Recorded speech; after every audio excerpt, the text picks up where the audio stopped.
ഇനി മറ്റൊരു കാഴ്ചയിലേക്കാണ്. ഒരു കളരിയുടെ നിർമ്മാണ സ്ഥലത്തേക്കാണ് നമ്മൾ പോകുന്നത്.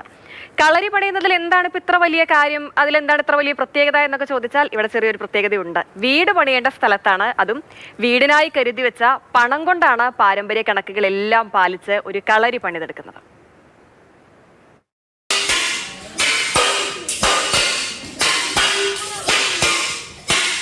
ചേർത്തലക്കാരുടെ പ്രതാപൻ ഗുരുക്കൾ 4 പതിറ്റാണ്ടിലധികമായി കുട്ടികൾക്കും മുതിർന്നവർക്കും പരിശീലനം നൽകുന്നുണ്ട്. വീടിനോട് ചേർന്നുള്ള കളരിയിലാണ് പരിശീലനം.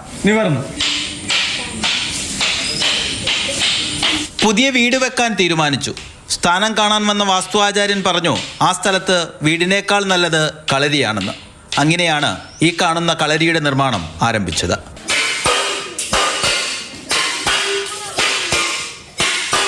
42 അടി നീളവും 21 അടി വീതിയും തുടങ്ങി പണ്ടുകാലത്ത് കളരികൾക്കുണ്ടായിരുന്ന എല്ലാ കണക്കുകളും പാലിച്ചാണ് നിർമ്മാണം. ദീപു എന്ന് പറഞ്ഞ ആളിനെയാണ് നമ്മൾ കണക്ട് ചെയ്തത്. ഗുരുവായൂർ പുള്ളിയുടെ വർക്ക് കണ്ടപ്പോഴാണ് നമ്മൾ അതിലേക്ക് വരുന്നത്. ഇവിടെ വന്ന പുള്ളിയുടെ ചോദ്യം ഇതായിരുന്നു, കളരിയുടെ സ്ഥാനം എവിടെയാണെന്ന് ചോദിച്ചു. കളരിയുടെ സ്ഥാനം അപ്പോൾ നമ്മൾ കളരിയുടെ സ്ഥാനം നമ്മുടെ പുരയിടത്തിൻ്റെ കന്നിമൂലയ്ക്കാണെന്ന് പറയാം. അതായത് അദ്ദേഹത്തിൻ്റെ നിർദ്ദേശമാണ് ഇവിടെ കളരിയാണ് വേണ്ടത് എന്ന് പറഞ്ഞു.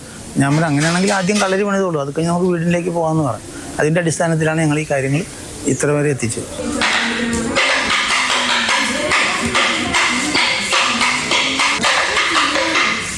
ചിങ്ങമാസത്തിൽ പ്രതാപൻ ഗുരുക്കളും ശിഷ്യരും പുതിയ കളരിയിലേക്ക് മാറും.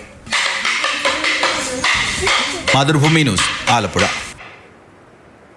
രഘുനാഥ് നാരായണൻ ചേരുന്നുണ്ട് തത്സമയം. രഘു, ഒരു മനുഷ്യന്റെ ജീവിതകാലത്തിലെ ഏറ്റവും വലിയ സ്വപ്നമാണ് ഒരു വീട് എന്നുള്ളത്. പക്ഷെ അതിനേക്കാൾ മുകളിൽ ഇവർക്കുള്ളത് ഒരു കളരി എന്നുള്ളതാണ്. ഈ കളരി എന്നുള്ള ഒരു കായിക രൂപം അതൊരിക്കലും അങ്ങനെ മാഞ്ഞു പോകരുത്. ആ ഒരു പാരമ്പര്യത്തിന്റെ ഭാഗമായി തന്നെ കളരി എല്ലാ കാലത്തും ഉണ്ടാകണം എന്നുള്ള സ്വപ്നമൊക്കെയാണ് അവരുടെ മനസ്സിലുള്ളത്. അതുകൊണ്ട് തന്നെ കളരിക്ക് ഏറെ പ്രാധാന്യം കൊടുത്തുകൊണ്ട് ഒരു കളരി നിർമ്മിക്കുക എന്നുള്ളത് തന്നെയാണ് അവരിപ്പോഴും ഏറ്റവും മുൻപന്തിയിൽ വെക്കുന്ന ഒരാശയം. അതിന്റെ ഭാഗമായി തന്നെ ആ വീടിനുള്ള പണവും അതിനുള്ള സ്ഥലവും ഒക്കെ ഇതിനായി അങ്ങ് നീക്കിവെച്ചു അല്ലേ?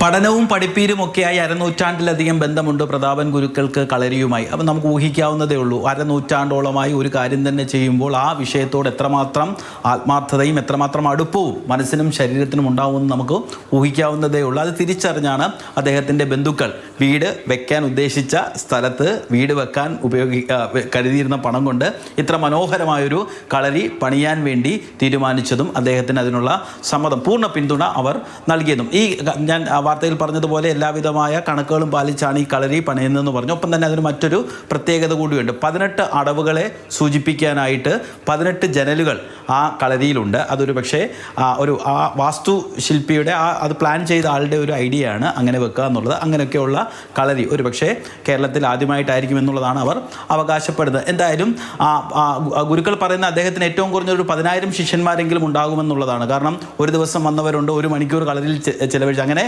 കളരിയിൽ വന്നിറങ്ങിപ്പോയ 10,000-ലധികം ആളുകളുണ്ട്. പ്രത്യേകിച്ച് ഈ തെക്കൻ കേരളത്തിൽ, അതായത് എൻ്റെയൊക്കെ നാട്ടിൽ ആലപ്പുഴ, ഹരിപ്പാടൊക്കെയുള്ള സ്ഥലങ്ങളിലൊന്നും എൻ്റെ ചെറുപ്പത്തിലൊന്നും ഇത്തരത്തിൽ കളരികൾ ഉണ്ടായിരുന്നില്ല. പക്ഷേ നമ്മൾ ചുറ്റും നോക്കിയാൽ എല്ലായിടത്തും ഇപ്പോൾ ഇത്തരത്തിൽ നമ്മുടെ ഒരു വീടിൻ്റെ ഒരു 3-4 കിലോമീറ്റർ ചുറ്റളവിൽ ഒരു കളരിയെങ്കിലും ഉണ്ടാവും. കുട്ടികളും മുതിർന്നവരുമൊക്കെ അവിടെ പോകുന്നുണ്ട്. ഒരർത്ഥത്തിൽ അത് നല്ലൊരു കാര്യം കൂടിയാണ്. പ്രത്യേകിച്ച് ഈ കുട്ടികളൊക്കെ ഈ ലഹരി പോലെയുള്ള കാര്യങ്ങൾക്ക് ഇടപെടാതെ ആ സമയം അവരുടെ ആരോഗ്യവും ഒപ്പം തന്നെ മനസ്സിനുമൊക്കെ നല്ല ഒരു വ്യായാമം നൽകുന്ന രീതിയിൽ ഇത്തരത്തിൽ കളരികളിലൊക്കെ പോയി കളരിക്കാണ് അവർ ഏറെ പ്രാധാന്യം കൊടുക്കുന്നത് വീടിനേക്കാൾ മുകളിലായി. അപ്പോൾ എന്തായാലും അവരുടെ സ്വപ്നം വളരെ പെട്ടെന്ന് തന്നെ യാഥാർത്ഥ്യമാകട്ടെ.